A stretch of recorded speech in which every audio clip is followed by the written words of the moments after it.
नमस्कार बच्चों हमने पिछली वीडियो में पाठ नंबर 14 बुद्धिमान राजा का भाषाभ्यास का कार्य किया था, जिसमें हमने प्रश्न नंबर 1, 2, 3, 4 और 5 तक हमने प्रश्न किए थे, जिसमें हमने सीखा था कि पहले प्रश्न में हमने रेफ की मात्रा का बारे में जाना था।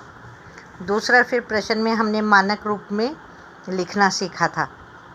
फिर प्रश्न नंबर 3 में हमने जो है 2 शब्द अस्त्र शस्त्र योजक वाले युग्म शब्द होते हैं, उनके बारे में हमने ध्यानपूर्वक पढ़ा था। फिर उसके हमने वाक्य के द्वारा उसको शब्दों को जाना था। नेक्स्ट हमने किया था समानार्थी शब्द। समानार्थी शब्द को हम क्या बोलते हैं? समान अर्थ वाले शब्द। इसके बारे में जाना था हमने कि जिसके समान अर्थ होते हैं उनको समानार्थी शब्द कहते हैं। ठीक है ना? एक से ज़्यादा अर्थ जहाँ पर होते हैं उसको समानार्थी शब्द कहते हैं। ये ऐसे भी कह सकते हैं। तो आज जो है हम प्रश्न नंबर 6 से करेंगे। 6 में हम सबसे पहले देखिए, निम्नलिखित शब्दों के विलोम शब्द छांट कर लिखिए। अब यहाँ पर बॉक्स दिया हुआ है बच्चों। विलोम शब्द आपको पता है कि उल्टे शब्द या विपरीत शब्द भी बोलते हैं। तो यहाँ से देखकर हम जो है यहाँ लिखेंगे। जैसे यहाँ पर पहला शब्द है का में लायक। लायक का क्या आएगा? नालायक। लायक होता है होशियार, नालायक होता है नालायक। आपको पता है कि जिसको कुछ नहीं आता। लायक का नालायक। सुना हुआ, सुना, अनसुना। या हम सुन रहे हैं और अनसुना कर रहे हैं, है ना? ग आदर, अनादर। यहाँ से क्या लेंगे? अनादर। आदर करना, सत्कार करना। अनादर करना, हम जो है किसी का सत्कार नहीं करते, मान नहीं देते। नेक्स्ट आता है घ गुण। गुण होते हैं जो गुण आपके अच्छे गुण हैं। अवगुण, दोष जिसको बोलते हैं, है ना? अवगुण यहाँ से हमने यहाँ पे लिख लिया। अड़ राजा। राजा रंक। राजा राजा आपको पता है। रंक होता है जो बहुत गरीब होता है। रंक, यहाँ से रंक लिख दिया। च आकाश। आकाश को क्या बोलते हैं? पाताल। आकाश, पाताल। पाताल, आकाश। हो गया आपके कठिन शब्द। बच्चों एक चीज़ और, आपने बॉक्स दिया हुआ है तो आपको आसानी है, लेकिन आपने ओरल इसको याद करना है, मौखिक रूप से अच्छे से याद करना है, तभी आप लिख पाओगे। ठीक है? नेक्स्ट आ जाता है प्रश्न नंबर 7। प्रश्न नंबर 7 में जो है नीचे कुछ भाव उल्लेख करके अर्थ दिए हैं। भाव को क्या या अर्थ दिए गए हैं। इनमें से जुड़े मुहावरे लिखिए। अब यहाँ पर क्या है 7th में कि यहाँ पर अर्थ दिए हुए हैं, है ना? तो हमने मुहावरे बताने कि इसका जो मुहावरे क्या बनेगा, अर्थ बता दिया हुआ है, उसको पढ़कर हमने मुहावरा बताना है कि कौन सा मुहावरा बनेगा जिसका कि अर्थ ये होगा। जैसे यहाँ पे लिखे काम से भागना। काम से भागने वाले को क्या बोलते हैं? कामचोर। यहाँ पे हमने क्या लिखा? कामचोर। ठीक है? काम से भागने वाला कामचोर। आपने यहाँ पे वाक्य नहीं अभी बनाने, सिर्फ आपने जो है अर्थ दिए हुए हैं उससे जो है उसका से जुड़ा हुआ मुहावरा हमने बताना है कि इससे संबंधित कौन सा मुहावरा बनता है। ठीक है ना? नेक्स्ट आता है ख हैरान होना। हैरान होना कहते हैं ना, हैरान हो गया। आश्चर्यचकित होना। आश्चर्यचकित होना, इसका अर्थ क्या है? कि हैरान होना। ठीक है? कि आश्चर्यचकित होना, हैरान होना। हैरान होना, आश्चर्यचकित होना। नेक्स्ट ग बढ़ चढ़कर बातें करना। बढ़ चढ़कर बातें करना, बड़ी जो है बढ़ चढ़ के बातें करना कि मैं ऐसा कर दूंगा, मैं वैसा कर दूंगा। तो ऐसा जो है कौन करता है? डींग हाँकना। अपनी तड़ियाँ दिखाना। डींग हाँकना कि मैं ऐसा कर दूंगा, मैं वैसा कर दूंगा, मैं ऐसा है, मेरे पास वैसा है। तो उसको बोलते हैं हम डींग हाँकना। नेक्स्ट घ है कुछ गड़बड़ करना। कुछ गड़बड़ करना, हम कहते हैं ना कुछ तो गड़बड़ कर रहा है, ये अर्थ पता चल रहा है, लेकिन इसका मुहावरा क्या होगा? कि दाल में कुछ काला होना। क्या है? दाल में कुछ काला होना। कहते ना कि दाल में कुछ काला है भाई, तभी तो ये कुछ गड़बड़ है ना। दाल में कुछ काला है। नेक्स्ट पेज पर आ जाइए, पेज नंबर 50 पर बच्चों प्रश्न नंबर 7।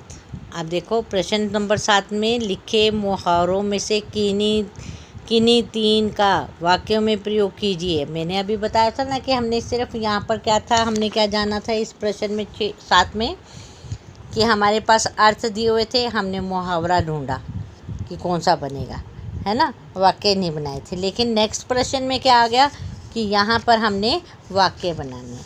जैसे कामचोर का कोई बच्चा बहुत कामचोर है, मोहन कामचोर लड़का है। आप कोई भी नाम लिख सकते हो, यहाँ पर कुछ भी आप जो है इस्तेमाल कर सकते हो। ये ज़रूरी नहीं है इस बच्चे वाला ही आपने करना है, कोई आपको वैसा ही लगता है जिसके ऊपर तुरंत है, ठीक है। नेक्स्ट है कामचोर का, इसके नीचे अंडरलाइन कर देंगे साथ साथ। फिर नेक्स्ट, कक्षा में रोहित हमेशा डींग हाँकता रहता है। कक्षा में रोहित हमेशा डींग हाँकता रहता है, यानी कि अपनी शीखी मारता रहता है, बड़ी बड़ी बातें करता रहता है ना। तो उसको कहते हैं डींग हाँकता है, हमेशा डींग हाँकता है कि मैं तो जो है मेरे घर में तो ये है, मैं ऐसा हूँ, मेरे पास ये है ना, मेरे दोस्त ऐसे हैं। तो हमेशा ही डींगे हाँकता है, बड़ी बड़ी बातें करता है, उसको बोलते हैं डींग हाँकना। नेक्स्ट, प्रथम आने पर मैं आश्चर्यचकित हो गई। आश्चर्यचकित हो गई, हैरान हो गई, क्योंकि तैयारी तो की थी लेकिन अपने ऊपर विश्वास नहीं था कि मेरे इतने नंबर भी आ जाएंगे, मैं प्रथम आ जाऊंगी, है ना। तो आश्चर्य हुआ, हैरानी हुई, तो प्रथम आने पर मैं आश्चर्यचकित हो गई। बच्चों एक चीज़ और देखो, यहाँ पर जो है हमने क्या करना है, मुहावरा लिखना है। वाक्य बनाते समय मुहावरे का हमने वाक्य बनाना है, अर्थ का वाक्य नहीं बनाना। जैसे यहाँ पे आश्चर्यचकित होगी, है ना, डींग हाँकना, कामचोर, तो इन शब्दों का हमने जो है यहाँ पर प्रयोग किया। ये क्या है, मुहावरे हैं। कभी भी वाक्य बनाते समय हमने अर्थ का वाक्य नहीं बनाना, अर्थ का प्रयोग करके वाक्य नहीं बनाने, सिर्फ हमने कैसे बनाने हैं, मुहावरे का प्रयोग करके हमने वाक्य बनाने। क्लियर हो गया सबको। नेक्स्ट आ जाइए प्रश्न नंबर 9। किसी एक ऐसी घटना को अनुच्छेद रूप में लिखिए जब आपने बुद्धि के प्रयोग से बिगड़ी बात को बनाई हो। बिगड़ी बात बनाई हो तो आपने कोई घटना ऐसी बतानी है जो अनुच्छेद रूप में, अनुच्छेद यानी कि कहानी छोटे रूप में लिखनी है। तो इस बच्चे ने लिखी हुई है, आप कुछ और भी लिख सकते हो, ज़रूरी नहीं है इस बच्चे वाले लिखनी है। ये आपकी ऑप्शन है कि आप ये लिखना चाहते हो या अपने द्वारा घटित कोई सत्य बात जो है अनुच्छेद रूप में लिख रहे हो, ठीक है, घटना लिख रहे हो। तो चलिए पढ़ते हैं इसको। इस बच्चे ने क्या लिखा है, एक बार की बात है, मेरे भाई ने पापा से घड़ी लेने को कहा, परंतु पापा ने उसे घड़ी दिलवाने से मना कर दिया। मैं भी वहाँ पर थी। मेरा भाई नाराज़ हो गया। थोड़े से दिनों में मेरे भाई का जन्मदिन आने वाला था। मैंने पापा से कहा कि आप उसे घड़ी उसके जन्मदिन पर उपहार के रूप में दे दे। उपहार होता है इनाम के रूप में, प्राइज़ के रूप में, है ना, उपहार भेंट के रूप में दे दें। यह बात पापा को अच्छी लगी। इस प्रकार पापा ने मेरे भाई को घड़ी देकर उसे खुश कर दिया। तो देखो ये क्या था कि एक बात बिगड़ गई थी, बुद्धि का बल का प्रयोग किया और बिगड़ी बात को फिर से संवार लिया कि भाई जो है काफ़ी दिन तक फिर नाराज़ नहीं रहा, खुश हो गया। इससे भाई खुश हो गया, आगे लिख सकते हो थोड़ा सा और, है ना, कि इससे क्या था कि भाई जो है खुश हो गया, उसकी नाराज़गी सारी दूर हो गई। तो इस प्रकार से हमने एक अनुच्छेद घटना को, कोई भी घटना जो है आपके साथ बीती है, घटित हुई है, उसको आपने इस तरह से छोटे से अनुच्छेद रूप में लिख देना है। तो फिर बच्चों ये आज यहाँ पर आपका अभ्यास कार्य ख़त्म होता है। कल फिर मिलेंगे, तब तक के लिए नमस्कार बच्चों।